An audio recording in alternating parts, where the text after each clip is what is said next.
भाजपा में हमेशा ये कहा जाता है कि हम माफी नहीं मांगते।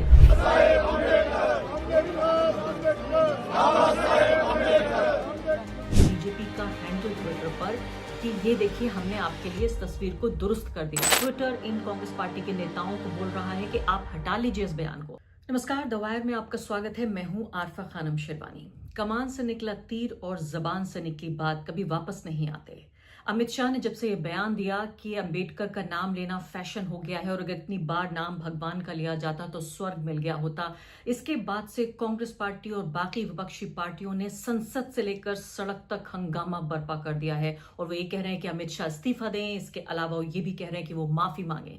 और आपको लगेगा कि इस तरह से जबान फिसल जाने के बाद, या मैं कहूंगी दिल की बात जबान पर आ जाने के बाद, अमित शाह या कोई भी जो खांटी का नेता है, तजुर्बेकार नेता है, जिसने कई सरकारें चलाई हैं, वो ये समझेगा कि हम माफी मांग कर इसको आगे बढ़ा जाए। लेकिन ये सब भाजपा में नहीं होता। भाजपा में हमेशा ये कहा जाता है कि हम माफी नहीं मांगते। इस सब के बावजूद कि अमित शाह अब सुधार कर रहे हैं अपने बयान में, कह रहे हैं कि तोड़ मरोड़ कर पेश किया गया है, लेकिन जितना अग्रेसिवली इस पूरे मामले को हैंडल किया जा रहा है, मैं कहूंगी मिस हैंडल किया जा रहा है, अपने आप में बेहद हैरान करने वाली बात है।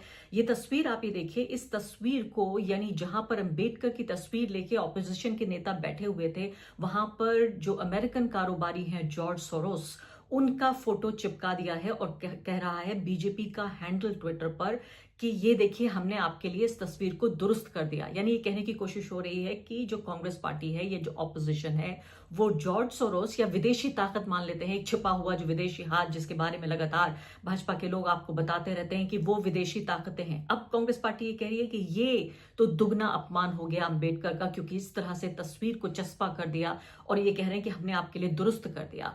अमित शाह अपने बयान से माफी मांगना तो दूर की बात है, ट्विटर को ने मैसेजेस भेजे हैं, ईमेल भेजा है, नोटिस भेजे हैं कांग्रेस पार्टी के नेताओं को, जिन्होंने अमित शाह के इस बयान को शेयर किया था, उसको बांटा था और कहा था कि ये कहने की कोशिश कर अमित शाह कि हटाया जाए। यानी देश के गृह मंत्री को का बयान हटाने के लिए भारत की सरकार ने ट्विटर को लिखा है। ट्विटर इन कांग्रेस पार्टी के नेताओं को बोल रहा है कि आप हटा लीजिए इस बयान को। या समझ में ये नहीं आ रहा कि जिस तोड़ने मरोड़ने का जिक्र कर रहे हैं, ऐसा लगता है कि खुद अपनी ही दवा का, जिसे कहते हैं taste of your own medicine अंग्रेजी में कहा जाता है, यानी अपनी ही बात का, अपने ही हुनर का जरा सी तस्वीर यहां पे नजर आ गई है। राहुल गांधी को लगातार पिछले न जाने कितने सालों से उनकी छवि को तमाम तरह के झूठ और तमाम तरह की चीजों से उनकी छवि को बिगाड़ने की कोशिश होती है, उसको कहते हैं तोड़ना मरोड़ना। यहां तो अमित शाह जो कह रहे हैं वही जो कांग्रेस पार्टी के नेता हैं वो दिखा रहे हैं, वो बता रहे हैं और वही कह रहे हैं कि अंबेडकर का आपने अपमान किया है। लेकिन अब जो ये मैंने आपको बताया कि तीर जो कमान से निकल चुका है वो वापस नहीं आएगा। अभी हमने देखा महाराष्ट्र से लेकर, उत्तर प्रदेश से लेकर, दिल्ली से लेकर और साउथ इंडिया तक भी तमाम अलग अलग जगहों पर अंबेडकर के इसके खिलाफ, इस बयान को लेकर विरोध प्रदर्शन हो रहे हैं और कोशिश ये कर रही है भाजपा की इस तरह से जो ये पूरा अग्रेसिव अप्रोच है उनकी, उससे इस पर लगाम लगा देगी। मुझे नहीं लगता कि आने वाले 24 या 48 घंटे में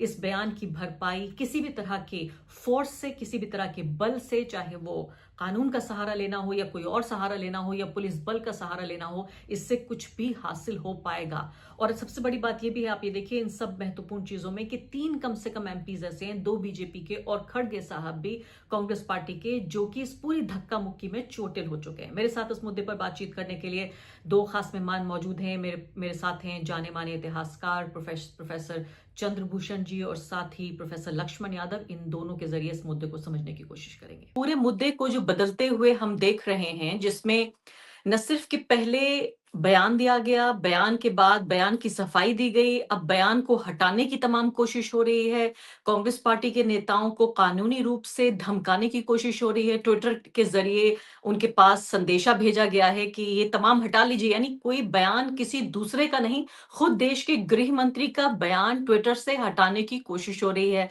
इसके अलावा मैंने जैसे बता रही थी अपनी प्रस्तावना में भी कि अब एक इसको ध्यान भटकाने की एक कोशिश के तौर पर राहुल गांधी पे आरोप लगाया जा रहा है कि वो भाजपा के सांसदों को उन्होंने जख्मी कर दिया है। राहुल गांधी के लिए कहा जा रहा है कि वो गुंडागर्दी कर रहे हैं। समझें कैसे हम इस पूरे मसले को? मैं तो बहुत दिनों से सोच रहा था कि कब वो बोलेंगे अंबेडकर पे हमला। क्योंकि देखिए, बोलना तो निर्णायक रूप से उनको है ही, इसलिए कि जो इनकी हिंदू राष्ट्र की परियोजना है, उसमें जो आदमी सबसे ज्यादा मजबूती से रोकने के लिए खड़ा है वो अंबेडकर ही है। इसके अलावा गांधी, नेहरू और अंबेडकर तीन ऐसे लोग हैं जो हिंदू राष्ट्र की परियोजना को रोकने वाले लोग हैं। अब उसमें भी जैसे मेरे एक मित्र हैं डॉक्टर सिद्धार्थ, एक अगर आप लोग फेसबुक पे होंगे, जो लोग भी हमारे दर्शक जो हम लोग को सुन रहे हो, डॉक्टर सिद्धार्थ की पोस्ट देखें, अभी कल की शायद पोस्ट है। बहुत अच्छे ढंग से उन्होंने ये कहा उसमें कि गांधी कुछ हद तक मतलब हिंदू धर्म वालों को उनके दिल में कांटे की तरह चुभते हैं, और नेहरू के लिए उन्होंने कहा कि वो उनके लिए दिल में खंजर की तरह चुभते हैं, लेकिन अंबेडकर वो तलवार है जो आर पार उनके सीने के हो जाता है। तो भाई अब ये तो तय था। मैं तो हमेशा ही अपने विद्यार्थियों से, अपने कलीग से मैं कहता रहता हूँ कि भाई उस विचारधारा में आप लोगों के लिए कोई जगह वगैरह है नहीं, हम लोगों के लिए। तो जो लोग भी किसी भी लालच में जा रहे हैं, वो उनको अल्टीमेटली ये बात समझनी होगी कि ये विचारधारा में आपके लिए कोई जगह नहीं है, और हम ही लोग उनके सबसे बड़े दुश्मन भी हैं। कहने को भले ही मुसलमान और क्रिश्चियन उनके सरफेस पे हों, लेकिन अंततः तो जो हिंदू धर्म के भीतर के लोग हैं, दलित हैं, पिछड़े हैं और धर्मांतरण किए हुए अल्पसंख्यक हैं, वो सब उनके दुश्मन हैं। और ये बात बहुत दिनों तक ढकते रहे बेचारे। अपने अधिवेशनों में अंबेडकर के नाम पे कुछ मंडप बना देते थे, कुछ और हाँ, जब तक अ, कोशिश करते रहे कि किसी तरह से उनको इनहेल कर लें, खत्म उनको अपने फोल्ड में लें, लेकिन संभव ही नहीं है, बिल्कुल ही संभव नहीं है। आप ये कह रहे हैं संभव नहीं है, मैं एक पल के लिए आपको रोकती हूँ, इससे पहले कि मैं जानूँ कि पूरी जो राजनीतिक एक तरह से मंशा और विचारधारा और उसको चुनावी राजनीति में कैसे तब्दील करती है भाजपा, इससे पहले लक्ष्मण यादव जी मुझे ये बताइए कि अभी जो बीजेपी करने की कोशिश कर रही है, उसे इस बात का तो एहसास हो गया है कि गलती हो गई है, तीर कमान से निकल चुका है। अब उस बयान को हटवाने के लिए, जो सड़कों पे प्रोटेस्ट हो रहा है उसको रोकने के लिए, ट्विटर के ज़रिए धमकियाँ दिलवाने के लिए, इन सब के ज़रिए भाजपा कोशिश क्या कर रही है? अभी उसकी रणनीति क्या है इस वक़्त? अ, अभी जो भारतीय जनता पार्टी की रणनीति है, उसे ये बात बिल्कुल साफ तौर पर पता तो चल गया है कि अंबेडकर पर बोलकर वो बुरा फंस गए।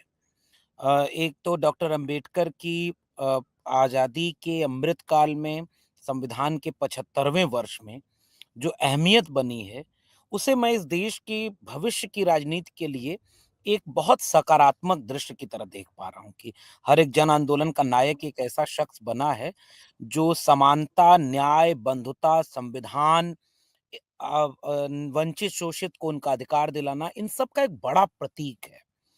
जिस दौर में गोडसे, गोलवलकर, हेडगवार, सावरकर, इन्हें नेहरू, गांधी, भगत सिंह सबके ऊपर स्थापित करने की एक मुट्ठी भर लोगों की कोशिश थी। ऐसे वक्त में अंबेडकर सब पर भारी हैं, एक तो ये बात है। लेकिन राजनीति करने वाले जानते हैं, अमित शाह ने अब तक इतना बैकफुट पर कभी किसी ने अमित शाह को नहीं देखा होगा, जितने बैकफुट पर अमित शाह अंबेडकर पर बोलकर आए हैं। एक तो ये पहलू है। प्रेस कॉन्फ्रेंस करके सफाई देनी पड़ी, प्रधानमंत्री को ट्वीट पर ट्वीट करना पड़ा, वरना तो किसानों के आंदोलन के लिए एक लाइन बोल दिया जाता था कि हो गई तपस्या में चूक हो गई। और बहुत सारे मुद्दों पर, बहुत गंभीर मुद्दों पर वो कभी बैकफुट पर नहीं आई बीजेपी, अंबेडकर पर आई है, एक बात। लेकिन किस रूप में आई है, भारतीय जनता पार्टी की तरफ से उसका एटीट्यूड क्या है? क्या अमित शाह जी ने माफी मांगी? क्या अमित शाह जी ने ये भी बात बोला कि हमने गलत बोल दिया? अमित शाह जी क्या धमका रहे हैं कि कल ही बोल चुके थे वो, और आज उसकी काम शुरू हो गए कि हम लीगल एक्शन लेंगे। हमारी बात को तोड़ मरोड़ कर या आधा अधूरा पेश किया गया। अमित शाह जी, भारतीय जनता पार्टी ने तो पूरे देश में यही काम ही किया है।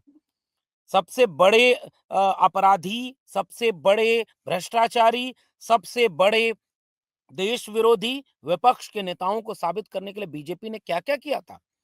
ये क्लिप काट करके राहुल गांधी को पीछे से आलू और आगे से सोना, ये बीजेपी के बड़े बड़े नेता करते रहे। आरक्षण 10 साल के लिए है, ये बीजेपी के बड़े बड़े नेता और टीवी चैनल पर बैठ के उनके प्रवक्ता बोलते रहे। और तोड़ लक्ष्मण जी मरोड़। ये भी याद दिला दूं कि इस यानी भाजपा के मुताबिक जो झूठ है या तोड़ मरोड़ का जो पेश किया जा रहा है, उसका मुकाबला भी दूसरे झूठ से किया जा रहा है कि राहुल गांधी जैसा व्यक्ति गुंडागर्दी कर रहा है, वो भी दूसरे सांसद को चोटिल कर रहा है। मतलब कोई भी ऐसा है, मैं आप नहीं, सड़क पे जाके 50 लोगों से पूछ लिया जाए जो ये कहेगा कि राहुल गांधी के अंदर 50 कमियां हो सकती हैं, 50 खराबियां उनके अंदर हैं, लेकिन क्या वो गुंडागर्दी कर सकते हैं? क्या वो सांसदों को जख्मी कर सकते हैं? और ऐसे वक्त में खासकर जबकि खुद एक बढ़ चढ़कर आगे इस एक तरह से इस राजनीति को भुनाने की कांग्रेस पार्टी कोशिश कर रही है। निश्चित रूप से यही इनका तरीका है बीजेपी का। वो तर्क से आपसे नहीं लड़ते हैं, वो तथ्य से नहीं लड़ते हैं। उनकी लड़ने की शैली ही यही है। आजकल तो ट्विटर पर उन तमाम सिनेमा फिल्मों का छोटी छोटी क्लिप वायरल हो रही है, टीवी सीरियल की वायरल हो रही है कि कैसे नौटंकी करने में कौन कौन सा अभिनेता आगे था। आज बीजेपी का वह नेता सबसे आगे, मेरी एक टांग नकली है और मैं हॉकी खिलाड़ी था, ये अभिनय था। और आज तो सदन में ये हो गया। अब एक दूसरी बात कि भारतीय जनता पार्टी को इस पूरे प्रकरण पर तथ्य और तर्क से अब कुछ सूझ नहीं रहा है।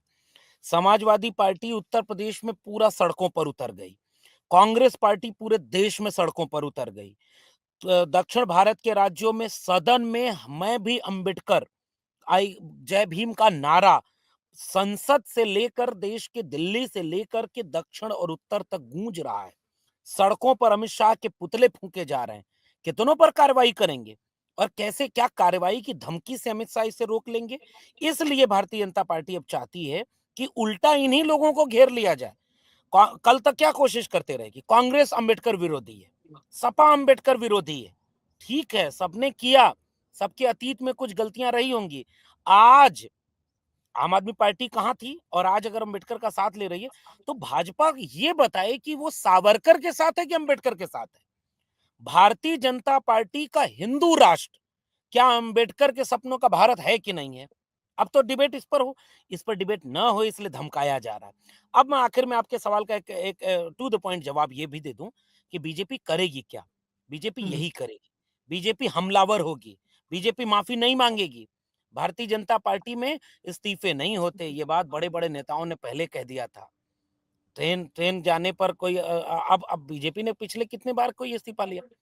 ये इसलिए बीजेपी और एरोगेंट होगी और हमलावर होगी और झूठ पसरोगी और बीजेपी ऐसे ही क्लिप काट करके कभी सपा पर हमला करेगी, कभी कांग्रेस पर करेगी, अभी राहुल गांधी पर कर रही है, फिर अखिलेश पर करेगी, फिर अरविंद केजरीवाल पर करेगी।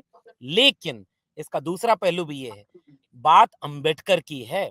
मायावती जी को भी प्रेस कॉन्फ्रेंस करके अगर कांग्रेस और सपा के खिलाफ बोलना था, तो पहले बोलना पड़ा कि अंबेडकर का ये अपमान जो अमित शाह ने किया है, ये उस समाज में अब बर्दाश्त नहीं होगा।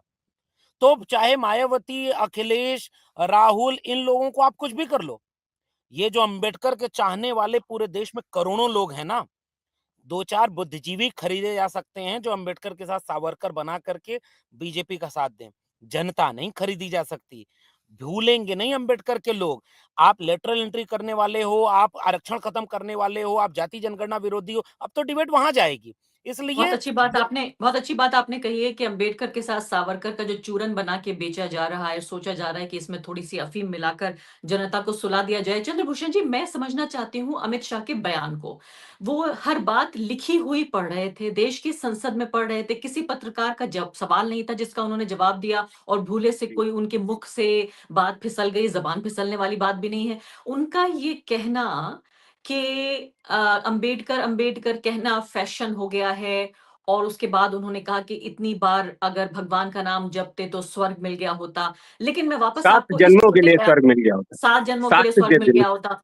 लेकिन मैं आपको थोड़ा-सा और पीछे ले जाना चाहती हूँ और मैं एक बेनिफिट ऑफ डाउट बीजेपी को देना चाहती हूँ। जब नरेंद्र मोदी ने ये कहा कि ये देखिए कांग्रेस पार्टी खुद अंबेडकर विरोधी है, अमित शाह ने ये कहा और 2 मिनट का जो उनकी बाइट है, उसमें वो जो कहने की कोशिश कर रहे हैं, मैं समझती हूँ एक इतिहासकार के तौर पे आप मुझे ये बताइए, पहली बात तो तथ्यात्मक रूप से क्या कह रहे थे वो, और दूसरी बात इस बयान के ज़रिए किस तरह की राजनीति कर रहे थे? उन्होंने ये कहा कि अंबेडकर ने देश की पहली कैबिनेट से इस्तीफा दे दिया।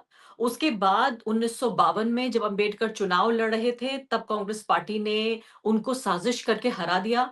उसके बाद उन्होंने ये भी कहा कि जब कैबिनेट से उन्होंने इस्तीफा दिया, तो नेहरू ने कहा कि अंबेडकर के जाने से बहुत ज़्यादा फ़र्क नहीं पड़ेगा हमारे ऊपर। और अब भारत रत्न भी जो है वो कांग्रेस पार्टी की सरकारों ने नहीं दिया। तो ये तमाम जो आरोप हैं, पहली बात तो तथ्यात्मक रूप से बताइए कि कांग्रेस ने कैसे हराया और क्या नेहरू ने ये कहा कि मुझे फ़र्क नहीं पड़ेगा? इस बात को पहले मैं आपसे समझती हूँ। देखिए, तथ्यात्मक रूप से ये समझिए कि नेहरू ने के कैबिनेट से जब उन्होंने इस्तीफा दिया, अम्बेडकर साहब ने, तो हिंदू कोड बिल, आपको याद हो तो हिंदू कोड बिल को लेके वो इस्तीफा था। और ये तय सी बात है कि उस जमाने तक कांग्रेस ऐसे दलित नेताओं को पसंद करती थी जो उसके फोल्ड में समा जाने वाले। तो उस अर्थ में अंबेडकर उस तरह के तो नेता नहीं थे। तो ज़ाहिर तौर पे जब अंबेडकर ने हिंदू कोड बिल को 4 हिस्सा, हालाँकि बाद में नेहरू ने वो काम किया कि उन्होंने वो पूरा हिंदू कोड बिल एक साथ नहीं, लेकिन उन्होंने पार्ट-पार्ट में उसको लागू कर पाया। लेकिन उस समय तो ये जो ये तथ्य बता रहे हैं, तो इन लोगों का आप इनकी राजनीति समझिए ना कि भाई, हम लोग ये स्वीकार करने को तैयार हैं कि आप अतीत में गलतियाँ हुई, तो गलतियों से सीखिए ना, अतीत की गलतियाँ ठीक क्यों करने लगे हैं? इतिहास की दृष्टि ये है कि गलतियां हुई तो उन गलतियों से सीखा जाए, रादर देन कि आप कहें कि अब उस गलती को ठीक करेंगे हम। अब हम 1947 के में आपका जो क्या कहते हैं, रिलीजियस प्लेसेस एक्ट है, उस क्यों नहीं मानेंगे, हम नए सिरे से सर्वे कराएंगे, ये जो चीजें हैं। तो इतिहास की गलतियों को ठीक करने से तो सड़कों पे होगा जो मतलब मैंने पहले भी आपसे आपको याद हो तो ज्ञानवापी वाले पे मामले पे जब हम लोग बात कर रहे थे, तो मैंने कहा कि हम लोग को ढकेला जा रहा है एक तरफ। और वो यही वो करते हैं। आप देखिए ना, आप मैं थोड़ा और पीछे जाता हूँ। बुद्ध को अ, हिंदू धर्म के विष्णु का 10वां अवतार बताते हो, और बड़ी बेशर्मी से आप किसी भी मंदिर का एक्सकवेशन, आपको याद हो तो अयोध्या में एक्सकवेशन 3 बार हुए और बंद कर देने पड़े बीच-बीच में। क्यों बंद कर देने पड़े? 1990 में मैंने एक आर्टिकल लिखी थी शाह टाइम्स में कि खुदाई से क्या मिलेगा? मैं आपको हर जो वैदिक मंदिर वो कहते हैं ना, उसको आप खोदेंगे तो ज्यादातर जगहों पे जैन और बुद्ध मंदिरों के अवशेष मिलने लगे। और अभी आपको मैं झारखंड में एक जगह है इतखोरी, हजारीबाग में एक जगह है, वहां पे मैं गया था अभी पिछले दिनों। तो वहां पे जो एक बुद्ध का इतखोरी के बारे में लोक कथा ये है कि यही वो जगह थी जहां पे भगवान बुद्ध बोध गया से आए, और उनसे मिलने उनकी पत्नी आई और उन्होंने बड़ी मिन्नतें की कि चलिए अब घर चलते हैं, लेकिन वो नहीं, तो इत खोदी मतलब कि यहाँ आग पे खो दिया। लेकिन वहां पे बड़े बेशर्मी से जो स्तूप के अवशेष थे उनको वो शिवलिंग बना के वो दिखा रहे थे। हमने उसको वीडियो भी डाला है फेसबुक पे। तो मैं ये कह रहा हूँ कि कार के तौर पे तो मैं ये चाहता हूँ कि इतिहास से सीखें, ना कि इतिहास की गलतियों को आप वर्तमान में ठीक करने की कोशिश करें। जी हाँ। पहली बात। लक्ष्मण यादव जी, वापस आपकी तरफ मैं आना चाहती हूँ और इस पूरी राजनीति को समझना चाहती हूँ अम्बेडकर के इर्द-गिर्द। हम तो जानते हैं कि बाबर से लेकर, हुमायूँ से लेकर, जहांगीर से लेकर, औरंगज़ेब से लेकर सैकड़ों साल पुराना इतिहास निकाल कर उस पर राजनीति करना चाहती है भाजपा, क्योंकि अब देखिए 11वां साल चल रहा है शासनकाल का और कुछ जनता को देने के लिए नहीं है। उसके बावजूद भी उन्हें अच्छी तरह पता है कि लोकसभा चुनाव में अभी जो एक लगभग हार का सामना करना पड़ा, या मैं कहूँगी एक अपमानजनक सी जो जीत मिली, उसकी क्या आप भी इस एनालिसिस से सहमत हैं कि उसकी सबसे बड़ी वजह ये थी कि संविधान, आरक्षण, लोकतंत्र, इसको खतरे में बताकर विपक्ष ने एक बेहतरीन राजनीति का नमूना पेश किया? और मैं ये नहीं कहूंगी कि इसमें कोई झूठ है कि विपक्ष ने जब ये बात सामने रखी, जाहिर है एक पॉलिटिकल पार्टी के तौर पर या एक समूह के तौर पे वो चुनाव लड़ रहे थे, तो जनता के सामने एक अपना चुनावी पक्ष रखने की कोशिश कर रहे थे कि इसलिए हम चुनाव लड़ना चाहते हैं। और उसमें मुझे नहीं लगता कि इसमें कोई भी बात ऐसी है जो दुरुस्त नहीं है, कि लोकतंत्र खतरे में नहीं था या आरक्षण खतरे में नहीं था या संविधान खतरे में नहीं था। तो क्या आपको लगता है कि भाजपा इसको अच्छे तरीके से समझती है कि पिछले चुनाव में अभी 6 महीने पहले लगभग हारते-हारते जीती है भाजपा इसी मुद्दे पर, और इसीलिए इस कदर बचाव की मुद्रा में है कि वो कहते हैं कि offence is the best defence? Exactly मैं इसका अगर राजनीतिक पहलू देखें तो मैंने पिछली बार भी कहा, भारतीय जनता पार्टी और खासकर आरएसएस जिस विचारधारा को, जिस आइडिया ऑफ इंडिया को भारतीय राजनीति में स्थापित करके मुट्ठी भर लोगों का शासन करना चाह रहे, उसका मूल विचार ही अंबेडकर विरोधी है। उसका मूल विचार ही सामाजिक न्याय विरोधी है। उसका मूल विचार ही एससी, एसटी, ओबीसी को मिलने वाले आरक्षण का विरोधी है। उसका मूल विचार ही जाति जनगणना विरोधी है, शिक्षा को बेचकर महंगा कर देने का हितैषी है। उसका मूल विचार निजीकरण का है, ताकि 80-82 करोड़ लोग 5 किलो अनाज पर रहें और मुट्ठी भर लोगों के हाथ में पूरा देश चले। और यही गोलवलकर, यही सावरकर, यही हेडगेवार, इनका मूल विचार यही है। एक तो ये बात है। तो उनके सामने जो सबसे बड़ा वैचारिक प्रतिपक्ष था, वही सामाजिक न्याय का प्रतिपक्ष था, जिसे राहुल गांधी ने, अखिलेश यादव ने, इंडिया गठबंधन ने 2024 में जब पकड़ लिया, जाति जनगणना के मुद्दे पर पकड़ा, संविधान के मुद्दे पर पकड़ा, तो वो नैरेटिव काम कर गया और भारतीय जनता पार्टी को उस पर आज भी, मैं दावे से कह रहा हूं, आज भी बीजेपी आरक्षण के विरोध में नहीं बोल सकती। जाति जनगणना नहीं कराएंगे, लेकिन बोल नहीं सकते। वो जलेबी बनाएंगे, वो अंबेडकर के खिलाफ बोल नहीं सकते। ये एक इस विचार का मूल था, क्योंकि वो ना, मुसलमान तो दुश्मन मिल जाता है भाई, मस्जिद के नीचे से मंदिर खोदो तो पूरा हिंदू एक हो जाएगा। चलो उसके झंडा उतार के हरा झंडा लगा के भगवा लगाओ। गांव गांव में, मैं यूपी में बैठा हूँ, गांव गांव कथा भागवत कराओ, गांव गांव भगवा झंडा फहराओ, गांव गांव ये सब करो, तो बहुत सारी एससी, एसटी, ओबीसी जातियां गोलबंद होकर के हिंदू हो जाती हैं, मुसलमान दुश्मन बन जाता है। जब एससी, एसटी, ओबीसी सामाजिक न्याय के सवाल पर, अंबेडकर के सवाल पर, लेटरल एंट्री, एनएफएस, निजीकरण, ये जब पूछता है, तो दुश्मन कौन बनेगा? मुसलमान तो यहां दुश्मन बनेगा नहीं। मुसलमान ने तो मंडल कमीशन का विरोध करके कमंडल का आंदोलन किया नहीं। मुसलमान को आप जो है आरक्षण विरोधी तो घोषित कर नहीं पाओगे। ये इसलिए एक तो ये पूरा वैचारिक पहलू है इसका। अब इसमें भारतीय जनता पार्टी फंसी हुई है, और आपने अपने सवाल में बिल्कुल ठीक कहा कि 24 में उसे ये दिख गया कि ये वो जगह है जहां वो हार जाएंगे। ये वो जगह है जहां उनके नेता गांव में नहीं घुस पाएंगे अगर वो अंबेडकर विरोधी साबित हो गए। इसलिए बीजेपी डैमेज कंट्रोल में लग गई है। इसलिए बीजेपी चाहती है कि हमलावर होकर के इस मुद्दे में बच जाएं। अंबेडकर विरोधी होना मतलब दलित विरोधी होना है। अंबेडकर विरोधी होना मतलब महिला विरोधी होना है, पिछड़ा विरोधी होना है। अब आखिर में, अब आपके मूल सवाल पर आते हैं कि होगा क्या? हम्म। भारतीय जनता पार्टी ये चाहती है कि वो जो संविधान विरोधी उसकी छवि थी, उससे वो उभरे। इसलिए मोदी जी संविधान पर माथा झुकाएंगे। 2 दिन की चर्चा होगी, 1.5 घंटे का भाषण होगा। सारा संविधान विरोध कौन किया? कांग्रेस ने। इमरजेंसी कौन लगाई? कांग्रेस ने। कौन अंबेडकर विरोध? वो सब किया उन्होंने। ये तो अचानक अमित शाह जी की जुबान से वो निकल गया जो दिल में था। ये एक बदकिस्मती। मोदी जी रामलीला मैदान की रैली में कहे थे कि किस्मत वाला हूं मैं, लेकिन अमित शाह जी की किस्मत ठीक नहीं थी। जो दिल में था वो जुबान पर आ गया, और जुबान पर ऐसा आया कि अब उन पे मुश्किल होगी। अब देखिए होगा क्या? आप कह रहे हैं अखिलेश यादव, मायावती जी ने कहा कि जिलों का नाम अखिलेश यादव ने बदल दिया, अम्बेडकर विरोधी थे। आज तो अखिलेश यादव कह रहे हैं कि भाई पीडीए लड़ाई लड़ेगा, संविधान बचाएगा। हमारे नायक अम्बेडकर और लोहिया दोनों हैं। राहुल गांधी को आप कहते हैं कि उन्होंने मंडल कमीशन को लागू नहीं होने दिया, आरक्षण के विरोध में राजीव गांधी ने भाषण दिया, इंदिरा गांधी, नेहरू, ये वो। लेकिन अगर राहुल गांधी आज संविधान की पुस्तक हाथ में लेकर जय भीम का नारा लगाते हुए, जाति जनगणना की बात करते हुए, कितने ज्वाइंट सेक्रेटरी हैं, कितने प्रोफेसर हैं, कितने ब्यूरोक्रेट हैं, कितने अरबपति हैं, और बीजेपी कैसे थोड़े भर मुट्ठी भर लोगों के हाथ में देश गुलाम करना चाहती है, इस पर डिबेट क्यों नहीं करते? कि राहुल गांधी तो आज खड़े हैं जहां, अखिलेश यादव आज जहां खड़े हैं। इसलिए बीजेपी के सामने सबसे बड़ा आइडियोलॉजिकल बैटल ये है कि वो सावरकर को बचाने के लिए अंबेडकर के खिलाफ नहीं जा सकते। बहुत इस बेहतरीन देश बात आपने कही है। जी हाँ, आखिरी बात चंद्रभूषण जी ये बताइए कि अब जब हम ये देख रहे हैं कि हिंदू राष्ट्र की संकल्पना का पूरा नज़ारा हमारे सामने दिखाया गया है। अंबेडकर पर एक शब्द ज़बान से निकल गया तो आप सड़कों पर देखिए जिसे कहते हैं कि रैला हो रहा है। लेकिन जब संविधान बदलने बिना बदले हुए हिंदू राष्ट्र कैसे बनेगा? तो बीजेपी कहीं न कहीं धँसती चली जा रही है कि बात ज़रूर वो हिंदू राष्ट्र की करती रहेगी और एक ऐसा तबका ज़रूर है कि जो उसको उस बात पे वोट भी देता रहेगा। लेकिन क्या कभी ऐसा संभव होगा कि ये संविधान बदल देंगे?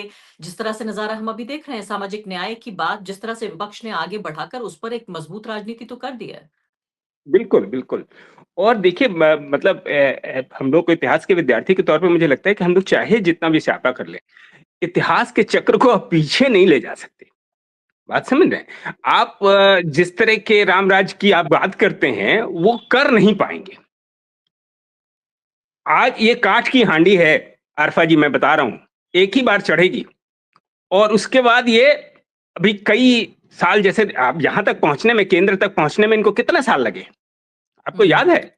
वे 2 सांसद थे, लाल कृष्ण आडवाणी, अटल बिहारी वाजपेयी, यही 2 सांसद थे, और वो रथ लेके निकले। उसके बाद से जिस आदमी को वो श्रेय मिलना चाहिए भाजपा को यहाँ तक पहुंचाने का, उस वो तो गलियारे में, हाशिए में फेंक दिया गया। तो हम लोगों ने तो वहां से देखा, तो ये मतलब इतिहास के विद्यार्थी के तौर पे मैं बहुत साफ हूं कि आप इतिहास के चक्र को मोड़ नहीं सकते। जी। आप मुगालता फैला सकते हैं, आपको ऐसा लग सकता है, लेकिन क्या ऐसा आप समझते हैं कि आप दोबारा से उन फ्यूडल मूल्यों के साथ कोई एक आधुनिक समाज में चल पाएंगे? लेकिन वो अब उनका वैचारिक संकट है ना ये, कि वो जिस विचारधारा के साथ खड़े हैं या जिस विचारधारा के बूते पे वो सत्ता का सुख ले रहे हैं, उसके पास और कुछ है ही नहीं। और कुछ नहीं है इनके पास, अपने नायक नहीं है तो दूसरों के तो नायकों को अपना दूसरों के बनाना नायक है, और के अपने नाम चाहिए, अपने नाम चाहिए नाम उनको, भी सिर्फ चाहिए, नाम और चाहिए। अपने खलनायकों को नायक बनाना है, ये भी करना है, क्योंकि ये नहीं हो नहीं, सकता जो आप बार-बार अच्छा सावरकर का अच्छा, जिक्र। और देखिए, इतिहास को आप समझते हैं क्या, मतलब ये काम जर्मनी में नहीं हुआ है कि इतिहास लिखवाने, क्या जर्मनी का पूरा, हम लोग सेकेंड वर्ल्ड वॉर का हिस्सा पढ़े जब, हिटलर वाला, तो वही चीजें तो ये कर रहे हैं। गोबल्स का काम कर रहे हैं, एक पूरा पूरा मीडिया सेल इनके जो लगे हुए हैं सोशल मीडिया पे, क्या कर रहे हैं? वही कि भाई गलत बातों को, हम इतनी बार गलत बातों को कहेंगे कि वो सही लोग मानने लगे। और दूसरी तरफ आप शिक्षा को इतना कमजोर कर दीजिए कि वहां पे लोग मतलब तर्क करने की शक्ति ही चली जाए। तो जी। इसी इसी प्रोपेगेंडा से वो चलना चाहते हैं, जबकि उनके पास है नहीं कुछ। जी मतलब हाँ, ये मेरा लेकिन अब ऑनेस्टली जो मान। बिल्कुल शुक्रिया बहुत-बहुत। अब जो कमान से तीर निकल चुका है, वापस नहीं जाएगा, जितनी भी कोशिश कर ली जाए। फिलहाल अभी देखते हैं आगे ये पूरी संविधान, अम्बेडकर, सामाजिक न्याय, इस सब को लेकर जो बहस है वो आने वाले दिनों में किस तरह से हमारे सामने उभर कर आती है। और साथ में ये भी देखना महत्वपूर्ण है कि पूरी प्रोपेगेंडा मशीनरी, यानी सूचना के हर स्रोत पर कब्जा होने के बावजूद भी कैसे भाजपा अपने नैरेटिव को कंट्रोल नहीं कर पा रही है इस पूरे दौर में। बहुत-बहुत शुक्रिया आप दोनों मेहमानों का। द वायर के और वीडियोस देखने के लिए सब्सक्राइब करें और बेल आइकन पर क्लिक करें। स्वतंत्र पत्रकारिता की आर्थिक मदद करने के लिए डिस्क्रिप्शन में दिए गए लिंक पर जाएं और अपनी राशि चुनें।